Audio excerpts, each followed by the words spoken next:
देवर भाभी का एक कमरा। मंगलम भगवान विष्णु मंगलम गरुड़ध्वज मंगलम कुंडलीकाक्ष मंगलाय तनोहरि। शादी संपन्न हुई, आज से आप दोनों पति पत्नी हुए।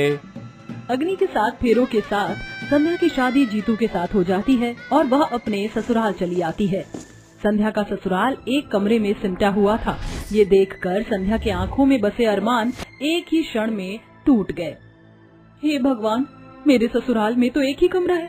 ससुराल को लेकर कितने सपने देखे थे मैंने, मगर ये कमरा देखकर तो लगता है सारी जिंदगी इस एक कमरे में ही काटनी पड़ेगी। संध्या ऐसा सोच ही रही होती है, तभी उसके दोनों देवर दीपक और संजय उसका गृह प्रवेश कराते हैं। आइए संध्या भाभी, इस घर में आपका स्वागत है। ऐसे ही थोड़ी देर बीत जाती है और देवर भाभी एक दूसरे का चेहरा देखते हैं। तभी दीपक संजय से कहता है, संजय, आज भाभी और भैया के लिए खास दिन है, चल बाहर चलकर सोते हैं। इसके बाद दोनों देवर तकिया और चादर उठाकर छत पर सोने चले जाते हैं, मगर अगले ही पल वह मच्छर भिनभिनाने लगते हैं। संजय, मुझे नहीं लगता कि हम यहाँ सो पाएंगे। देखना, मच्छर कितनी तबाही मचा रहे हैं। दीपक मेरे भाई, बस आज रात भर की बात है, सो जा। दोनों भाई सोने की बहुत कोशिश करते हैं, मगर नींद न आने पर थक हार कर आधी रात नीचे आकर कमरे का दरवाजा खटखटाते हैं। ये आधी रात को दरवाजा कौन खटखटा रहा है? कौन है? भाभी, दरवाजा खोलिए प्लीज। संध्या जल्दी से दरवाजा खोलती है, तभी उसके दोनों देवर अंदर आते हैं और हिचकते हुए बोलते हैं, भाभी, छत पर बहुत ही ज्यादा मच्छर भिनभिना रहे हैं, क्या हम कमरे में सो जाएं? हाँ देवर जी। जगह की कमी के कारण संध्या को शादी की पहली ही रात अपने दोनों देवरों के साथ वो कमरा बांटना पड़ता है, बल्कि उसे एक कमरे में सेकती में सोना पड़ता है। अगले दिन संध्या सुबह उठ जाती है। देवर जी और ये तो अभी तक सो रहे हैं, कमरे की सफाई इनके उठने के बाद कर दूंगी, तब तक किचन का काम खत्म कर लेती हूँ। इसके बाद संध्या कमरे के कोने में बनी हुई रसोई की स्लैब साफ करके सभी के लिए चाय नाश्ता बनाती है, जिससे पूरा कमरा गर्मी के भपके से भर जाता है और तीनों भाइयों की नींद टूट जाती है। देवर जी, आप दोनों तो उठ गए, जल्दी से नहा धो लीजिए। इसके बाद संध्या अपने पति जीतू और दोनों देवर को नाश्ता परोसती है। संध्या, मैं काम पर जा रहा हूँ। जीतू के जाने के बाद संध्या के दोनों देवर कमरे में बैठकर पढ़ाई करते हैं। ऐसे ही दिन बीत जाते हैं और संध्या के दोनों देवर सारा दिन कमरे में बैठे रहते हैं, जिस कारण संध्या को अपने पति के साथ अकेले में वक्त बिताने का समय नहीं मिलता। एक दिन संध्या ढेर सारे कपड़े धोकर पूरी तरह से थक जाती है, जिसके बाद बाथरूम से उठकर कमरे में आराम करने के लिए आती है, जहां उसके दोनों देवर पूरे कमरे में किताबें फैलाकर पढ़ाई कर रहे होते हैं। हे भगवान, देवर जी ने पूरे कमरे में कॉपी किताबें फैला रखी हैं, अब मैं आराम कैसे करूं? देवर जी को कुछ कहना अच्छा नहीं लगेगा। अचानक दीपक और संजय की नजर अपनी भाभी के थके हुए चेहरे पर चली जाती है। संजय, चल जल्दी से किताबें उठा ले, देखना भाभी सारा दिन काम कर करके भाभी कितनी थक गई हैं। क्या हुआ देवर जी, आप दोनों किताबें क्यों बंद कर रहे हो? पता है ना आप दोनों की परीक्षाएं पास आने वाली हैं। भाभी, आप हमारी परीक्षा के लिए परेशान मत होइए। एक सुबह से काम करके आप कितना थक जाती हैं, इसलिए आपको आराम की जरूरत है। इस तरह दोनों देवर भाभी को एक कमरे के कारण कई सारी परेशानी झेलनी पड़ती। ऐसे में दोनों हिचकिचाहट के कारण एक दूसरे से अपनी परेशानियां खुलकर नहीं कह पाते। तभी एक दिन मनोरमा मिठाई का डब्बा लेकर उनके घर आती है। अरे ये ले जीतू की जोड़ू, मिठाई खा। मनोरमा काकी, ये मिठाई किस खुशी में? अरे कल ही हमने 7 कमरे का 100 गज का एक और नया घर खरीदा है। सच कहूँ संध्या बहू, तो मुझे तुझ पर बहुत तरस आता है। तेरे दोनों देवर सारा दिन निखट्टू की तरह कमरे में जमे रहते हैं। बेचारा जीतू दिन रात मेहनत करता है, मगर मजाल है कि तेरे देवर को थोड़ी सी भी शर्म आ जाए। बस कीजिए मनोरमा मौसी, आपका बड़ा घर आपके लिए है। भले ही हम देवर भाभी एक कमरे में रहते हैं, मगर इस एक कमरे में हमारे बीच कोई कड़वाहट नहीं, बल्कि हम खुश हैं। अरे क्या खाक खुश है तू? क्यों झूठ बोल रही है? अगर तू सच में खुश होती तो तेरा चेहरा परेशान नहीं होता। पता नहीं तुम देवर भाभी एक ही कमरे में कैसे बेशर्म के जैसे रहते हो। हाँ। इस तरह अमीर घमंडी मनोरमा दोनों देवर भाभी को एक कमरे में रहने के पीछे उनकी बहुत बेइज्जती करती है, जिसे संजय और दीपक की भाभी की आंखों में आंसू भर आते हैं और अपनी भाभी को ऐसे रोता हुआ देखकर उसके दोनों देवर को बहुत ही बुरा लगता है।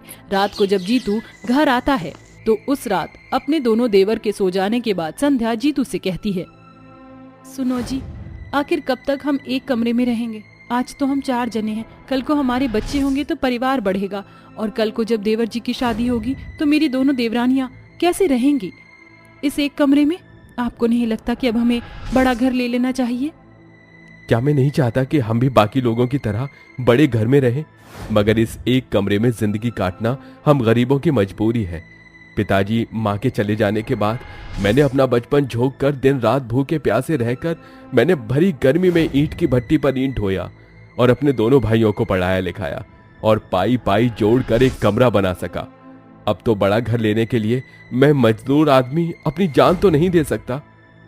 ऐसा कहते हुए जीतू अपनी गरीब जिंदगी को सोचते हुए रोने लगता है और उसके दोनों भाई उनकी सारी बात सुन लेते हैं, जिससे उन्हें बहुत बुरा लगता है। अगली सुबह दीपक, मेरे भाई, एक हमारे कारण हमारे भाई को कितनी परेशानी उठानी पड़ रही है। घर खर्च चलाने के लिए भैया खून पसीना बहाकर 2 पैसे कमाते हैं और हम उनकी कोई मदद नहीं कर पा रहे। सच तो है संजय कि हम दोनों भाई झूठ मूठ की पढ़ाई की आड़ में मेहनत से भाग रहे हैं। अब हमें भी कमाना होगा। इसके बाद दोनों देवर काम की तलाश में निकल जाते हैं और छोटी मोटी नौकरी करने लगते हैं। साथ ही रात को पढ़ाई करते हैं, जिसके बाद उन्हें एमए की डिग्री मिल जाती है और उनकी बड़ी कंपनी में अच्छी तनख्वाह पर नौकरी मिल जाती है। जिसके बाद संध्या के दोनों देवर घर लेने के लिए अपने छोटे छोटे खर्च भी घटा देते हैं और कुछ ही महीनों में वह 3 रूम का बड़ा घर ले लेते हैं। और इस दिन घर आकर दोनों संध्या की आंखों पर पट्टी बांधते हैं। देवर जी, आप दोनों मेरी आंखों पर पट्टी क्यों बांध रहे हैं? चलो भाभी, आपके दोनों देवर आपको कुछ दिखाना चाहते हैं। फिर संध्या के दोनों देवर अपनी भाभी और भैया को गाड़ी में बिठाकर नए घर ले आते हैं और पट्टी खोलते हैं। भाभी आंखें खोलिए। देवर जी, ये आप हमें कहाँ ले आए हैं और ये बड़ा सा घर किसका है? आज से ये घर हमारा है भाभी, और लक्ष्मी के बिना घर कहाँ पूरा होता है। अंदर आइए भाभी। इसके बाद दोनों देवर अपनी भाभी का नए घर में एक बार फिर से गृह प्रवेश कराते हैं। इतना बड़ा घर देखकर संध्या का चेहरा खुशी से खिल उठता है और उसका अधूरा सपना पूरा हो जाता है। भाभी, अब हमें उस एक कमरे में जिंदगी नहीं काटनी पड़ेगी। अब हम खुशी से रहेंगे। भैया, आपने अपनी खुशियां अपने सपने मारकर हम दोनों भाइयों पर अपनी जिंदगी को न्यौछावर कर दिया और भाभी को भी एक कमरे में इतनी सारी तकलीफें उठानी पड़ी, मगर भाभी ने कभी हमसे कोई शिकायत नहीं की, जबकि शादी को लेकर हर लड़की की आंखों में सपने होते हैं। थैंक यू भाभी, हमारे लिए इतना करने के लिए। देवर जी, जिंदगी में सुख दुख का आना तो लगा ही रहता है, जरूरी है तो बस खुशियों को ढूंढने की। इस तरह आखिर में दोनों देवर भाभी एक कमरे में रहने की परेशानी खत्म हो जाती है और सभी नए घर में खुशी भरी शुरुआत करते हैं। ममता और शीला एक दूसरे के पड़ोस में रहती हैं। एक सुबह शीला हाथों में मिठाई का डब्बा लेकर ममता के घर आती है। अरे ममता, ये ले मिठाई खा। क्या बात है शीला, ये सुबह सुबह मिठाई किस खुशी में है? अरे मेरे दोनों बेटे की बड़ी अच्छी खासी कंपनी में नौकरी लग गई है। अरे संध्या बेटी, जरा शीला काकी के लिए पानी तो ले आना। संध्या जल्दी से पानी लेकर किचन से बाहर आती है। ये लो शीला आंटी, पानी। अरे जुग जुग जीती रहे बेटी ममता। सच कहूँ तो तेरे आगे भाग्य बड़े वारे न्यारे हैं। भगवान ने तुझे बेटी जो दी है, वरना बहू तो किसी की बेटी बन नहीं सकती। मगर मैंने तो सोचा कि जब मेरी बहू आएगी तो मैं उसकी लगाम खींच कर रखूंगी, क्योंकि आजकल की बहू को जरा सी ढील देते हैं और वो आसमान नापने लगती है। शीला की बातें संध्या को बहुत ही बुरी लगती है और वो बोलती है, शीला आंटी जी, आज के जमाने में भी आप ऐसी सोच रखती हैं?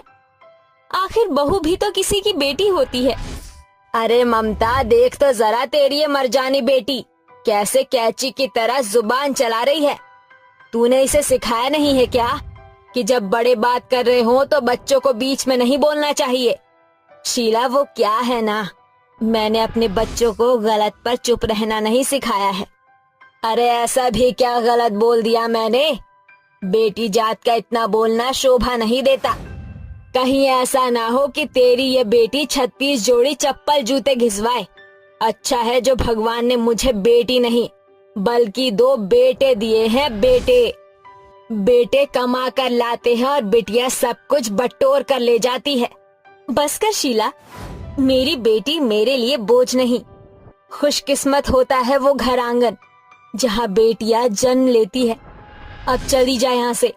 इस तरह बहू बेटी की बातों को लेकर दोनों सहेलियों में मनमुटाव हो जाता है। कुछ दिनों बाद ममता अपने बेटे राजेश की शादी तय करके कार्ड देने शीला के घर आती है।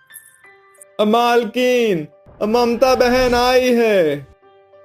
आजा आजा ममता, बता कैसे आना हुआ, आज मेरा घर कैसे याद आ गया। देख शीला, अगर आज तेरे घर भी बिटिया होती तो तुझे नौकर नहीं रखना पड़ता। अरे मैंने नौकर जिंदगी भर के लिए थोड़ी रखा है। एक बार मेरे बेटी की शादी हो जाए और बहू आ जाए तो फिर मैं इसे निकाल दूंगी और घर बहुएं संभालेंगी। खैर मैं राजेश की शादी कर रही हूँ, ये कार्ड है, तू आना जरूर। इस तरह ममता अपने बेटे राजेश की शादी करके गौरी को बहू बनाकर घर ले आती है। तभी शीला मौके का फायदा उठाते हुए तानेबाजी करती है। ममता, बहुरानी को ज्यादा छूट मत देना वरना ये अपने रंग दिखाएगी, समझी। तुझे नहीं पता ये आजकल की बहू बड़ी चंट चालाक होती है। बेटिया बेटिया ही होती है और बहू बहू ही होती है। माफ करना आंटी जी, मगर अगर ससुराल का घर आंगन मायका बन जाए और सास माँ बन जाए तो बहू भी बेटी बन जाएगी। यही रिश्तों की बुनियाद होती है। तूने बिल्कुल ठीक कहा। गौरी बहू, चल अब आजा। ममता शीला की बातों को नजरअंदाज करके अपने बहू का गृह प्रवेश कराती है। ऐसे ही दिन ढलते जाते हैं, जिसके साथ शीला अपने दोनों बेटों की शादी बड़े घर की बेटियों से करा देती है और अपनी पड़ोसन ममता को चिढ़ाते हुए कहती है, देख ले ममता, शीला ने अपने बेटे की शादी कितने ठाट बाट से की है। यही है बेटों की माँ बनने की खुशी, वरना बेटी तो पढ़ाओ लिखाओ, सालों तक खर्चे उठाओ और आखिर में वही बेटी मायके का मनी शनि धोकर ससुराल फुर्र हो जाती है। मगर बेटे होते हैं तो बहू आती है और फिर बहू सारा काम करती है और माँ जी मजे से मिठाइयाँ खाती है। शीला की सोच पर ममता की बहू और बेटी उसका मुंह देखने लगती है। वहीं शादी की सुबह ही शीला कहती है, भोला, ये ले तेरे इस महीने का हिसाब। अब तू अपना कहीं और जुगाड़ देख ले, क्योंकि अब मेरे घर दो दो बहुएं आ गई हैं, तो मुझे नौकर की जरूरत नहीं। जी अच्छा मालकिन, जय राम जी की। थोड़ी ही देर में नताशा और शिखा पर्स टांग कर कमरे से बाहर आती है और खाली मेज देखकर कहती है, सासू माँ, भोला भैया कहाँ है? अभी तक नाश्ता क्यों नहीं रेडी हुआ?